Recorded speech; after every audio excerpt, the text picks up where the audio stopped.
नमस्कार दादांनो आणि ताईंनो. माझा व्हिडिओ बनवायचा मुद्दा असा आहे की मला ह्या मोबाईलमध्ये काहीच कळत नाही आणि मी आत्ताच 2026 वाटतं हे, तर त्याच्यामध्ये मी हे व्हिडिओ बनायला लागले. मला माहीत नाही अजून बी मला त्याच्यातलं काही कळत नाही. मला एक मुलगा आहे, त्याने मला मुलासारखा आहे माझ्या, समजा असं 10-15 वर्षाचा असं बहुतेक, 10-11-12-15 वर्षाचा असं त्याने मला हे खोलून दिलं. पण त्याने माझं नाव अनिता संतोष राजपूत आहे. त्यानं आता त्याच्यात ते मला माहीतच नाही ते कसं खोलतं, मला कळतच नाही त्याच्यातलं काही, माहीतच नाही. तर ते मुलांना त्यांनी आधी खोलून दिलं. नंतर एका मुलीला मी तिथं कामाला जात होते, तिथली एक बाई आहे, मी तिला सांगितलं, मी ती पण व्हिडिओ बनवते बघा. तर तिने बनवून तिनं इंस्टाग्रामवर काय असं काही ते दोघा मिळून एक दिवस त्यानं खोलून दिलं, दुसऱ्या दिवशी हे यूट्यूबचं तिनं खोलून दिलं. हे मला नेमकं माहीत नाही आहे कसं खोलतं आणि याला काय काय प्रूफ लागतं आणि याला काय काय असतं, मला हे काहीच माहीत नाही.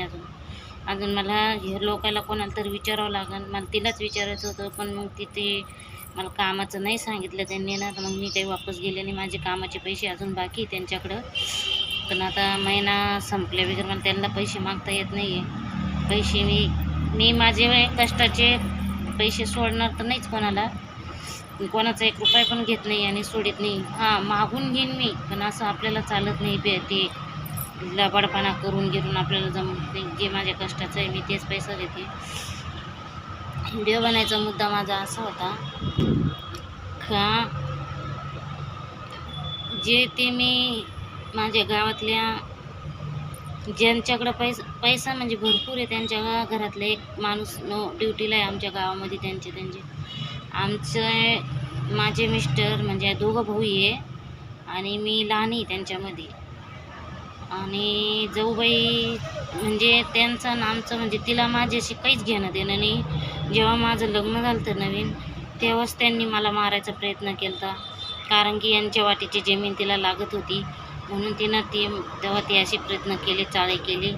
आणि ती मला एवढे वर्ष झाले पण ती कधीच मला बोललीच नाही, तिला काही हेच नाही झालं म्हणजे तिला, म्हणून तिचं माझा काही संबंध नाही. तिचं आता मागच्या 2-3-6 महिने झाले, तिच्या मुलीला 6-7 महिने 12 महिने झाले वाटतं, उन्हाळ्यातच लग्न झालं मग बहुतेक. आम्ही तेव्हा तिथंच कन्नड तालुक्यामध्ये राहत होतो आणि कन्नड तालुक्यामध्येच एका लॉजमध्ये लग्न होतं. पण त्यांनी लग्नाला सुद्धा आम्हाला सांगितलं नाही. एवढे त्याच्या मनात आमच्याविषयी एवढं भरलेलं आहे, कुटकुटून मनामध्ये, काय माहिती तिच्या डोक्यात काय आणि काय नाही. तर तिने आम्हाला लग्नाला मला तर सोडा, पण यांना सुद्धा सक्का दीर असून त्यांना बोललेलं नाही.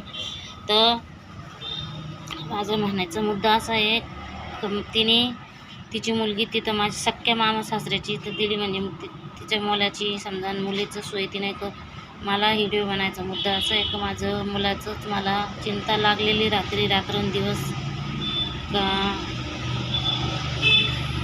कसं मुलाचं कसं करू, नियोजन कसं करू, डोकं काम करत नाही. माझ्या मुलाचे 10 वर्ष अशीच निघून गेले.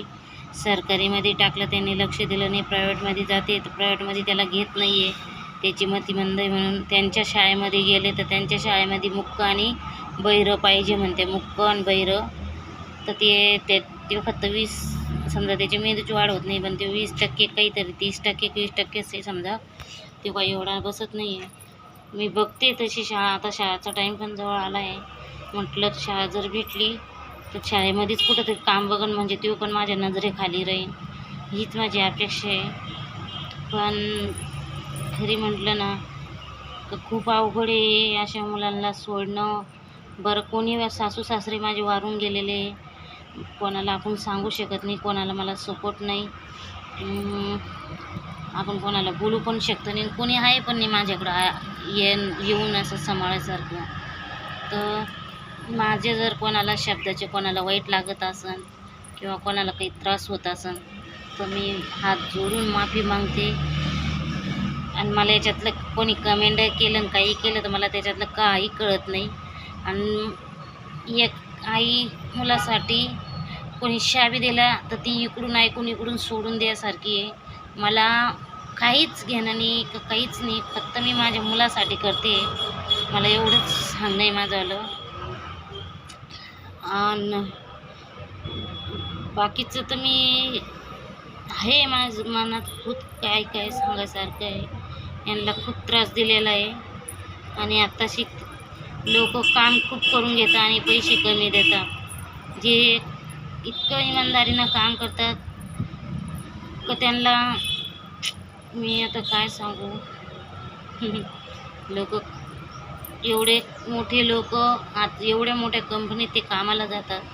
5 रुपयाची चहासुद्धा पाहिजेत नाही. हे काय मग माणसं म्हणावं का? चहा जर प्यायचा असला तर आपल्या पैशांनी चहा प्यावं लागतं त्या कंपनीमध्ये.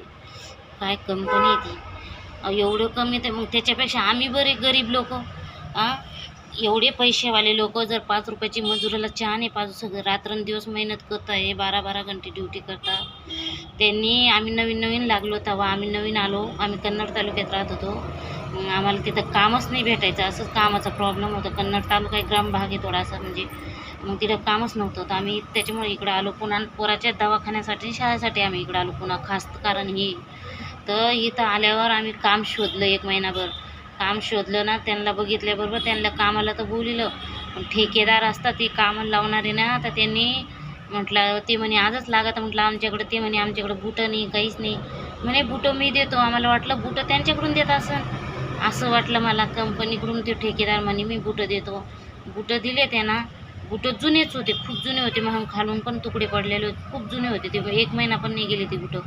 त्या बुटाचे तुकडे पडले 2 आणि त्याने 300-350 रुपये ते बुटाचे कापले पगारामधून. 5 मिनटं जर लेट झालं तर त्याचा अर्धा घंटा लावतात ते लोक. किती म्हणजे मजुराचं किती कष्ट घेतात हे, किती लोक. आणि खास म्हणलं ना, याच्यात मालकाची गलती. मालकाने येऊन प्रत्यक्ष बघायला पाहिजे. याच्यात सगळी मालकाची गलती आहे.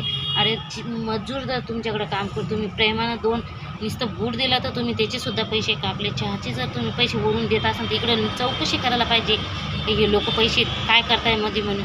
इतके ठेकेदार घेऊन ठेवलेले. इतकी मजबुरी राहते माणसाची कामाची खरीच. त्यांनी आता काय सांगू. रुच्या कंपनीमध्ये माझा नवरा काम करतो. जर त्यांचे 26 दिवस काहीतरी भरले तर हाजरी, 26 दिवस भरले तर हाजरी वाढू नये. नाही तर मग त्यांची हाजरी ती येतेच. काहीच खरं नाही त्या. पण आता काय इलाज आहे, मजबुरी. त्याचं काही इलाज नाही त्याला. जातं ते इथं. आम्ही इथंच राहतो, ते कंपनीमध्ये जातो. पण आता काय सांगू मी पुढचं. माझी चिंता लागते का अजून जर आपण काही बोललो तर कोणी आपल्यासंग कामावर ठेवता की नाही ठेवता. त्याच्यामुळं कसं एकदम अचानक काम भेटत नाही. मला इतकी तळमळ होऊ राहिली माझ्या घरात. परेशान झालेले. काही सामान नाही आहे, परेशान आहे मी. मला काम शोधते मी, पण कामच इथं मुलाला घेऊन मला कोणीच काम देत नाही.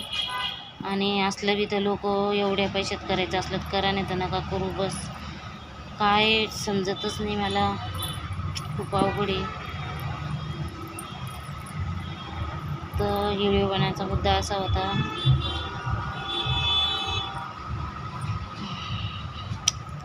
हा बघा, इथं बसलेला आहे माझा मुलगा.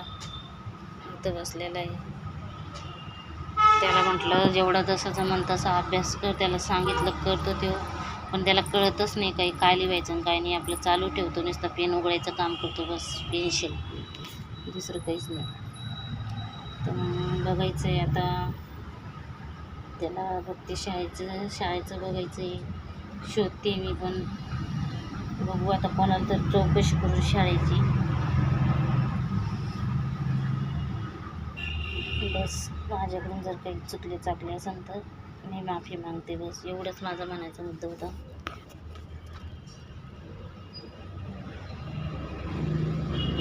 नमस्कार.